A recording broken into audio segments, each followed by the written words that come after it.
Hello students, मैं doctor R P Singh देव। दिख रहा होगा सामने बहुत सारी चीज़ें लिखी हैं। टाइमिंग का स्लॉट ज़रूरी है देखना, और इसके साथ एक्सपेरिमेंट के साथ देखने हैं, और साइंटिस्ट को बड़ा ध्यान से जो है समझ लेंगे आप। ठीक है, मेंडेलियन का ना अपना इनहेरिटेंस का एक लॉ है, और मेंडेलियन का लॉ अगर एप्लीकेबल नहीं हो तो डीएनए को जेनेटिक मैटर नहीं कह सकते। एक बात समझ लिया आपने। क्वेश्चन पूछा गया डायरेक्ट कि जैसे लॉ कहे जाते हैं, ठीक है। आप लास्ट में जो पढ़ेंगे भाई वो पढ़ेंगे आप हैर्स एंड चेज का एक्सपेरिमेंट। मैं ओवरऑल को मर्ज कर रहा हूँ तो डायरेक्ट समझ, मैं रट्टाफिकेशन वाला बात नहीं करूँगा। ठीक, पहले बात समझें क्या है। इसने कहा कि experiment in search of the genetic matter. अब दौड़ चलेगी जेनेटिक मैटर की कि क्या होता है जेनेटिक मैटर। इससे पहले हमने क्या देखा कि बीट्स ऑफ थ्रेड, तो डीएनए, और हमने हिस्टोन प्रोटीन ऑक्टामर देखा जिसमें कि H2A, H2B, H3, H4 और H1 है। हाँ, वो ब्रेकर के रूप में यूज़ करते हैं उसको। उसके बाद गैप आता है, उसको हम लिंकेज के रूप में समझते हैं। देन बीट्स बनता है पूरा। उसके बाद फिर हमारे पास एक पर्टिकुलर 30 नैनोमीटर आता है, फिर 400 नैनोमीटर आता है, फिर 700 नैनोमीटर आता है, फिर 1400 नैनोमीटर आता है।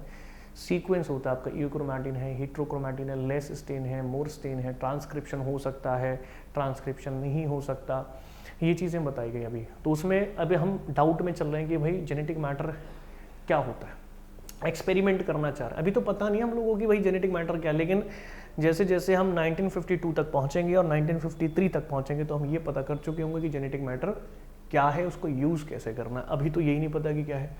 तो अपने आप को 1865 के एरा में ले जाओ, उस समय में ले जाइए और तब सोचिए। मान लीजिए आप एक मेंडेलियन साइंटिस्ट हैं, आप एक मेंडेलियन साइंटिस्ट हैं और आप जेनेटिक जैसी चीज़ को सोच पा रहे हैं कि ये चीज़ यहाँ कैसे ट्रांसफ़र होगी, ये चीज़ कैसे जाएगा। तो मेंडेलियन नाम के साइंटिस्ट को जेनेटिक के पीछे पड़ा हो, इसके दिमाग में एक ही चीज़ चल रहा है कि जेनेटिक मैटर सर्च करना है, डीएनए, आरएनए और प्रोटीन। दिमाग में यही चीज़ चल रहा है उसके कि जेनेटिक मैटर डीएनए है कि प्रोटीन है कि आरएनए है क्या। लेकिन ये बात, मैं बोलो, ये बात भी उसके दिमाग में प्रॉपर तरीके से आया नहीं, लेकिन उसको ये पता था कि जेनेटिक मैटर नाम की कोई चीज़ होती है। ये भी नहीं पता तो उसे डीएनए, आरएनए, प्रोटीन जैसा कुछ बोलना पड़ेगा। तो मेंडेलियन नाम के एक साइंटिस्ट रहे हैं, मैं इसके बारे में साइड में बताता चलूँगा। मेंडेलियन, ये देखिए आपको क्वेश्चन के रूप में काम आ सकता है। मेंडेलियन नाम के एक साइंटिस्ट हैं, मेंडेलियन नाम के एक साइंटिस्ट हैं। उन्होंने क्या बताए थे, उन्होंने एक्चुअल में जो डीएनए क्या है, एक डीएनए एक मैटर होता है, मतलब जेनेटिक मैटर होता है। डीएनए एक जेनेटिक मैटर है, ठीक है। अभी नहीं बताया था, आगे जाके बताया था कि डीएनए जेनेटिक मैटर है। और इनकी बात इतनी एप्लीकेबल की जाती है कि डीएनए को जेनेटिक मैटर फॉलो करने के लिए 4 बातें या कहीं की 4 एप्लीकेशन फॉलो करनी पड़ती हैं, जिसमें कि हम कह सकते हैं कि स्ट्रक्चरली और केमिकली बैलेंस्ड होना चाहिए, हम कह सकते हैं कि ट्रांसक्रिप्शन करना आना चाहिए, ठीक है, हम कहते हैं रेप्लिकेशन चीज़ें करनी आनी चाहिए। एट लास्ट में मेंडेलियन का जो इनहेरिटेंस का लॉ है वो फॉलो करना आना चाहिए। ये बात बड़ी इंपॉर्टेंट है। 4 एप्लीकेबल चीज़ें होंगी तब जाकर डीएनए को जेनेटिक मैटर माना जाएगा। लेकिन अभी तो पता ही नहीं, बस जेनेटिक पे काम कर रहे हैं, पता नहीं क्या होता है। उसके बाद 1865 में जेनेटिक्स पे काम किया, डिस्कवर किया 1900 में, क्रोमोसोमल कंडीशन पर पहुंचा 1902 में, और जो TH मॉर्गन है, मॉर्गन साहब बड़े फेमस है 1910। गौर क्या रखना है कि 1865 से 1910 के बीच में केवल मेंडेलियन नाम के साइंटिस्ट रहे और इन्होंने लगातार एक ही काम के पीछे पड़े रहे, जिसका नाम है जेनेटिक्स। बात खत्म हो जाती है। उसके बाद हम देखते हैं मॉलिकुलर जेनेटिक्स के बारे में। मॉलिकुलर जेनेटिक्स मतलब कि जेनेटिक्स हमारी कैसी मॉलिकुलर बेसिस हो जाएगा। फ्रेडरिक मिस्चर बड़े फेमस साइंटिस्ट हैं। फ्रेडरिक मिस्चर कहते हैं कि भाई हमारे पास जो सेल है, सेल के अंदर जो न्यूक्लियस है, न्यूक्लियस के अंदर जो पर्टिकुलर डीएनए होता है उसको डीएनए नहीं कहते, कहते न्यूक्लिक एसिड। और इस न्यूक्लिक एसिड को उन्होंने कहा कि this one is not a nucleic acid, इसको न्यूक्लिन के नाम से उन्होंने कहा। क्या बोला? Nuclein. It's not a nucleic acid, this one is a nuclein, ये कहा था इन्होंने। 1869 की बात है। ये आपकी एनसीईआरटी के फर्स्ट पेज के सेकंड और फर्स्ट पैरा के जगह लिखा है, आप गौर कीजिएगा। ये क्वेश्चन बड़ा इंपॉर्टेंट हो जाता है, ये इंपॉर्टेंट है, इंपॉर्टेंट। इन्होंने न्यूक्लिक एसिड को न्यूक्लिन कहा था। क्या कहा था? न्यूक्लिन, ये बोले थे इसे। और न्यूक्लिक एसिड मतलब डीएनए और आरएनए है। फ्रेडरिक मिस्चर का अपना खुद का एक्सपेरिमेंट, इसमें स्ट्रेप्टोकोकस निमोनिया नाम का बैक्टीरिया लिया, जिसमें आर स्ट्रेन और एस स्ट्रेन रहे हैं। मैं बताऊंगा अभी कैसे। 1926 ये ना एक तरीके से क्या चला एक तरीके से प्रूफ करने की चीज़ें चली कि भाई बताओ कि क्या है, ठीक है। 1928 से हम स्टार्ट करेंगे, 1944 पर भी चलेंगे, 1952 पर भी चलेंगे, तब तक ये पता कर चुके होंगे डीएनए जेनेटिक मैटर होता है। लेकिन फिर भी कुछ कुछ लोगों की बात को फॉलो करने के लिए, जैसे फिर मेंडेलियन साहब आ जाएंगे अपने इनहेरिटेंस का लॉ लेकर कि भाई मेरी भी एक बात को फॉलो करो, तब कहूँगा कि डीएनए जेनेटिक मैटर होता है। तो हम बात करें 1928 पर बात करते हैं। चलो अब देखो 1928 का एक एक्सपेरिमेंट है जिसका नाम है क्या, ट्रांसफॉर्मेशन एक्सपेरिमेंट, लिखा भी था वहाँ पर पीछे। देखिए this one is called the transformation experiment. इस पर चल रहे हैं आपको ना, जो बहुत ज़्यादा डेप्थ में स्लॉट चल रही है, ये ना एक्सपेरिमेंटल है, बुक में मेंशन कर रखे हैं, तीनों एक्सपेरिमेंट दिए गए हैं, वाटसन क्रिक का भी है, तो हम सबको 1 बाय 1 पढ़ लेंगे। देखो क्या बताया मैंने, ट्रांसफॉर्मेशन और एक्सपेरिमेंट। ट्रांसफॉर्मेशन एक्सपेरिमेंट, जैसा कि हम नॉर्मली जानते हैं कि डीएनए से डीएनए रेप्लिकेशन और डीएनए से आरएनए ट्रांसक्रिप्शन और आरएनए से हमारे पास अगर प्रोटीन बने तो उसे हम ट्रांसलेशन कहते हैं। तो यहाँ सारा खेल प्रोटीन की तरफ मोल्ड कर रहा है, डीएनए आरएनए की तो बात ही नहीं की जा रही, ठीक है। 1928 में एक साइंटिस्ट है जिसका नाम है ग्रिफिथ, ठीक। इन्होंने कहा कि ट्रांसफॉर्मेशन एक्सपेरिमेंट मैं कर रहा हूँ, तुम देखो कि फिर जेनेटिक बना कि प्रोटीन बना कि क्या बना, ठीक है। ये उन्होंने करा, तो इन्होंने ना सहारा तो लेंगे किसी चीज़ का एक्सपेरिमेंट करने के लिए, इन्होंने हेल्प ली। हेल्प किसकी ली? इन्होंने हेल्प ली बैक्टीरिया की। किसकी? बैक्टीरिया की हेल्प ली। अच्छा बैक्टीरिया कौन सा था? बैक्टीरिया था निमोनिया, न्यू और मोनिया, ठीक है। निमोनिया पी साइलेंट होता है, निमोनिया लिया उन्होंने, और नाम क्या था? स्ट्रेप्टोकोकस। आप जान ही पाते हैं कि कोकस ऐसा स्ट्रक्चर में होता है, स्ट्रेप्टोकोकस। तो ऐसा इन्होंने क्या लिया, स्ट्रेप्टोकोकस निमोनिया नाम से इन्होंने क्या लिया, एक बैक्टीरिया लिया, और इस बैक्टीरिया के साथ उन्होंने स्ट्रेन खेला। क्या खेला? स्ट्रेन खेला। तो क्या खेल रहे हैं? एक स्ट्रेन खेल रहे हैं, स्ट्रेन। उन्होंने कहा कि मैं 2 तरीके के स्ट्रेन के साथ काम करूंगा, मतलब बैक्टीरिया को 2 फ्रेम में बांट रहे हैं। क्या? एक इन्होंने कहा कि आर स्ट्रेन, एक इन्होंने कहा आर स्ट्रेन, और एक इन्होंने कहा एस स्ट्रेन। मेरी बात समझते रहेंगे। एक इन्होंने कहा आर स्ट्रेन और एक इन्होंने कहा एस स्ट्रेन। आर स्ट्रेन देखने में कैसा लगता है? ऐसा सा कुछ, ये आर स्ट्रेन है। एस स्ट्रेन कैसा लगता है? ये हो गया। दोनों में अंतर क्या है? इसके ऊपर कोटिंग नहीं है, इसके ऊपर कोटिंग है। क्लियर हुआ? आगे बताता हूँ। देखो मेरे पास यहाँ है आर और स्ट्रेन, आर स्ट्रेन। ये क्या है? एक बैक्टीरिया हो गया। अच्छा, स्ट्रेप्टोकोकस की एक वैरायटी आर स्ट्रेन एक बैक्टीरिया हो गया, और ये बैक्टीरिया देखने में ऐसा लगता है, ये हो गया, ये हो जाता है इस तरीके का। तो ये हमारे पास एक बैक्टीरिया है। आर लिखा है ना, आर लिखा है, आर लिखा है, तो सर क्या हो गया? आर लिखने से फर्क पड़ता है। देखिए आर स्ट्रेन का मतलब क्या है? आर स्ट्रेन का मतलब होता है कि रफ कॉलोनी बनाएगा। क्या बनाएगा? रफ कॉलोनी बनाएगा। रफ कॉलोनी कह दो, ठीक है, रफ कॉलोनी कह दो, या फिर कह दो कि रफ सरफेस रखेगा, रफ सरफेस रखेगा। क्लियर हो गया? या कह दो रफ ग्रोथ करेगा। ये क्वेश्चन इस तरीके से पूछे जा चुके हैं, रफ ग्रोथ करेगा, रफ ग्रोथ करेगा। क्लियर हो गया? अच्छा इसका मतलब क्या है? इसका मतलब समझ लीजिए। इसका मतलब होगा कि ये एक्चुअल में होता क्या है कि इसके पास कवरिंग नहीं है, कवरिंग इसके पास नहीं होती। किसकी covering? Muco polysaccharide, polysaccharide. Question पूछ लेगा, म्यूको पॉलीसेक्राइड किसके पास कोई कवरिंग नहीं होती है, लेकिन एस स्ट्रेन के पास थी। अच्छा और क्या है? ये इन्फेक्टेड, या कह दो कि इन्फेक्ट नहीं कर सकता, ये इन्फेक्ट नहीं कर सकता, ये इन्फेक्ट नहीं कर सकता, ये इन्फेक्शन नहीं कर सकता। क्यों नहीं कर सकता? रीजन देखिए, रीजन क्या है?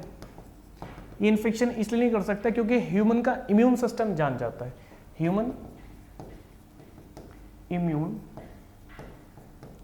सिस्टम, ह्यूमन का जो इम्यून सिस्टम है वो अलर्ट हो जाता है। अलर्ट हो गया, अलर्ट मतलब पहले से रिकॉग्नाइज कर जाएगा। ठीक, अब इसी बात को अगर हम दूसरे से ले लें, किससे? एस स्ट्रेन से,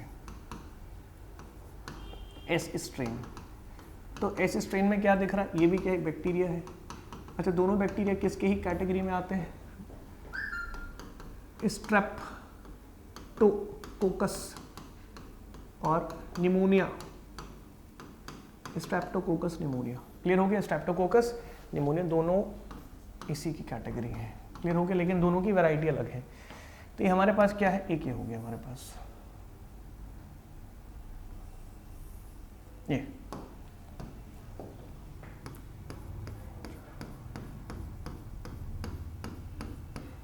ये हमारे पास हो गया। क्लियर हो गया ना हमारे पास? ये देखो इस तरीके से। अब मेरी बात समझिए, यहाँ आपको दिख रहा होगा ऊपर की साइड इसमें कवरिंग है, इसमें क्या है? कवरिंग है। कवरिंग किसकी है? पॉलीसेक्राइड की, पॉलीसेक्राइड। लेकिन कौन सा पॉलीसेक्राइड? म्यूकस, तो मतलब म्यूको पॉलीसेक्राइड किसके पास कवरिंग आ रही है? एक बात तो ये हो गया। दूसरी बात क्या है? दूसरी बात ये है कि सर ये एस स्ट्रेन है बैक्टीरिया, तो ये क्या स्मूथ है? कैसा है? स्मूथ, या कह दो शाइनी, या कह दो शाइनी कॉलोनी बनाएगा। ये अजीब ही बात है, कॉलोनी बनाएगा। आप बोलो कि ये स्मूथ ग्रोथ करेगा, स्मूथ ग्रोथ करेगा, या कह दो कि फिर सरफेस रखेगा, शाइनी सरफेस। कैसा? शाइनी सरफेस रखेगा। ये हो गया शाइनी सरफेस, ठीक हो गया। अच्छा, इसके पास कवरिंग तो है नहीं, एक बात हो गया। दूसरा, क्या ये इन्फेक्ट करेगा?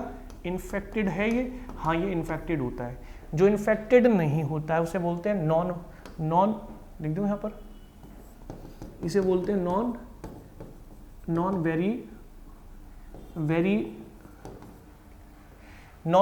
वेरिएंट, ठीक है। नॉन वेरिएंट हो गया। कैसा हो गया? Non variant. अच्छा, ये कैसा? इन्फेक्टेड हो गया। तो इसके बाद ये क्यों? आपने रीजन बताओ, इसका रीजन बताओ। किसका रीजन बताऊं? इन्फेक्शन जो इन्फेक्टेड हुआ है इसका रीजन बताओ। इसका रीजन ये होता है कि ह्यूमन का इम्यून सिस्टम जान नहीं पाता है। Human immune does not alert, या तो अलर्ट कर दो या कह दो रिकॉग्नाइज। क्लियर हो गया? तो ये दो चीज़ें हमारे को समझ में आई, जो कि दोनों चीज़ें बताई गई कि आर स्ट्रेन के रूप में और एस स्ट्रेन के रूप में। आर स्ट्रेन क्या है? आर स्ट्रेन, एक बार रिपीट कर दो बात। ये देखो हमारे पास ट्रांसफॉर्मेशन ऑफ एक्सपेरिमेंट ग्रिफिथ का है 1928 का, जिसमें हेल्प यूनिट बैक्टीरिया का नाम है स्ट्रेप्टोकोकस निमोनिया, और दो तरीके के स्ट्रेन लेते हैं, या कहो बैक्टीरिया के दो टाइप हैं, आर स्ट्रेन और एस स्ट्रेन। आर स्ट्रेन मतलब रफ और एस मतलब स्मूथ या शाइनी। दोनों की अपनी अपनी विशेषता, अपनी क्वालिटी, अपने खुद के फीचर्स हैं। इसकी अपने ऊपर क्वालिटी कवरिंग नहीं होती है, और कवरिंग जो होती है पॉलीसेक्राइड्स की होती है। म्यूको पॉलीसेक्राइड की कवरिंग नहीं होती। एक नंबर का क्वेश्चन है। Rough colony, rough surface, rough growth, मेरा मानना तो है कि सरफेस लिखेंगे तो बढ़िया है। दूसरी बात, इन्फेक्शन ये करता नहीं है, क्योंकि ह्यूमन का इम्यून सिस्टम इसको पहले से ही जान जाता है, रिकॉग्नाइज कर लेता है। लेकिन इसके साथ ऐसा नहीं होता, ये इन्फेक्टेड कर देता है, बिकॉज ह्यूमन का इम्यून सिस्टम इसको जान नहीं पाता, रिकॉग्नाइज नहीं कर सकता, और ये स्मूथ शाइनी ग्रोथ सरफेस होता है। क्लियर हो गया? कवरिंग इसके पास होती है, उसको बोलते हैं हम पॉलीसेक्राइड की कवरिंग। अब इस एक्सपेरिमेंट को हम लिविंग पर करेंगे और तब देख लेंगे। हम कहाँ देख लेंगे? इसे लिविंग पर करेंगे तब देख लेंगे। ठीक हो गया?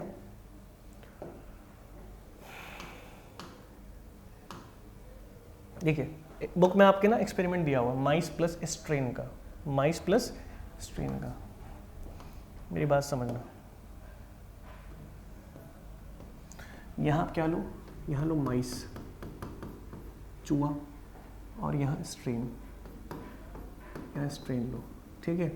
और यहाँ क्या आ जाएगा? रिजल्ट आ जाएगा, यहाँ रिजल्ट आ जाएगा। मेरी बात समझते रहना।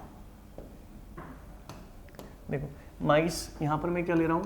यहाँ पर मैंने लाइव लिया है, लाइव जिंदा है, ठीक है। और मैंने यहाँ ले रहा हूँ, उसमें इंजेक्ट कर दिया मैंने आर स्ट्रेन। क्या कर दिया? आर स्ट्रेन मैंने इसमें इंजेक्ट कर दिया। अगर मैं इसमें आर स्ट्रेन डाल रहा हूँ तो ये जिंदा रहेगा कि नहीं रहेगा? वो कह रहा है हाँ अलाइव है, ये अलाइव है। रीज़न बताओ क्या है? रीज़न ये है कि आर स्ट्रेन एक्चुअल में ना वो इन्फेक्टेड नहीं कर पाता है। क्यों? क्योंकि वो आप जान नहीं पा रहे हैं। क्यों? क्योंकि अपनी कॉलोनी बनाने में वो एबल नहीं है, कॉलोनी नहीं बना सकता वो, क्योंकि ह्यूमन का इम्यून सिस्टम पहले से जान जाता है। नहीं, ठीक है, ठीक है। वेरिएंट और नॉन वेरिएंट, ठीक हो गया। और दूसरा क्या है? ये दोबारा अलाइव लीजिए। अलाइव क्या लिया आपने? एक बार एस स्ट्रेन ले लो, एस स्ट्रेन, ठीक है। जब एस स्ट्रेन लिया तो यहाँ किल्ड हो गया, ठीक है। वेरुलेंट है, कैसा है? वेरुलेंट है, मतलब कि इन्फेक्ट कर देगा। क्या कर देगा? इन्फेक्टेड है, क्या है? इन्फेक्टेड कर देगा। ये इन्फेक्टेड कर देगा, ये इन्फेक्टेड नहीं कर सकता, मतलब इन्फेक्शन नहीं कर सकता है। तीसरी बात क्या है? इस बार क्या करो? आर ले लिया, हाँ। इस बार आपको क्या करना है? अलाइव तो लीजिए माइस को, लेकिन इसके साथ में एस स्ट्रेन को हीट कर दीजिए। हीट से किल कर दो। हीट किल्ड क्या? स्ट्रेन। कौन सा स्ट्रेन? एस स्ट्रेन, हीट से किल्ड होने वाला स्ट्रेन। हीट से किल्ड होने वाला स्ट्रेन हमने ले लिया। एस स्ट्रेन को हीट से मार दिया तो उसके बाद क्या हुआ, इसके बाद भी ये अलाइव था, इसके बाद भी ये अलाइव था, इसके बाद भी अलाइव हो गया, ठीक है। क्यों हुआ अभी मैं बताऊंगा कैसे, ठीक। और एक और बात लेंगे, इस बार क्या करा हमने, इस बार एक नया प्रोसेस लेते हैं, क्या मतलब लिया गया था, मैं नहीं ले रहा हूँ, पहले से लिया गया, ये हमारा ये वाला प्रोसेस और ये प्रोसेस कंपाइल कर लिया। उसने कहा अलाइव तो माइस लो, दूसरा हीट किल्ड क्या एस स्ट्रेन ले लो, दोनों ले लिए, दोनों ले लिया हमने, हीट किल्ड एस स्ट्रेन ले लिया। अच्छा रिजल्ट में क्या आया, रिजल्ट में क्या आया कि ये अलाइव निकला, ही तो अजीब बात है, इसको मरना चाहिए था क्योंकि भाई एस स्ट्रेन जहाँ चला गया वो मरेगा, क्लियर है ना, एस स्ट्रेन गया तो मरा ना, लेकिन यहाँ पर एस स्ट्रेन आया तो दिक्कत हो गई, ठीक है। वास्तव में इसको मरना चाहिए था लेकिन जिंदा रह गया, हुआ क्या, रीज़न बताएंगे, ठीक है। इस एक्सपेरिमेंट के तौर पर रीज़न बताए जाते हैं। हुआ क्या कि जो आर स्ट्रेन है इनटू आर स्ट्रेन इनटू, एक सेकंड उल्टा हो गया सर, ये वही हम देख रहे थे, एस स्ट्रेन मत लो इसको ना, एस स्ट्रेन नहीं होगा, ये आर स्ट्रेन है, आर ये भी आर है, आर स्ट्रेन लिया हमने, जो हमने हीटेड किया है, ठीक है, वो लाइव रहेगा। लेकिन जब हमने आर स्ट्रेन लिया इस तरीके से तो उसको हाँ ठीक है, आर स्ट्रेन हमारे पास क्या है, यहाँ पर भी लाइव हो, लेकिन उसको मरना चाहिए था। हाँ देखा ना हमने कि ये हीटेड किल्ड आर स्ट्रेन है, ये जिंदा रहा, ठीक मरना चाहिए, ठीक। तो जो हमारे पास अलाइव है माइस और हीट किल्ड आर स्ट्रेन है, तो हमने क्या करा, अलाइव देखा उसमें कि अलाइव है, वो अलाइव कैसे, वो अलाइव होने उसका रीज़न क्या है, अलाइव होने का भाई ये भी तो है हमारे पास, अलाइव है हमारे पास, ठीक है, ठीक। एक सेकंड रुको सर इसको कट कर दो, इसकी ना 10-15 सेकंड काट देंगे पीछे की।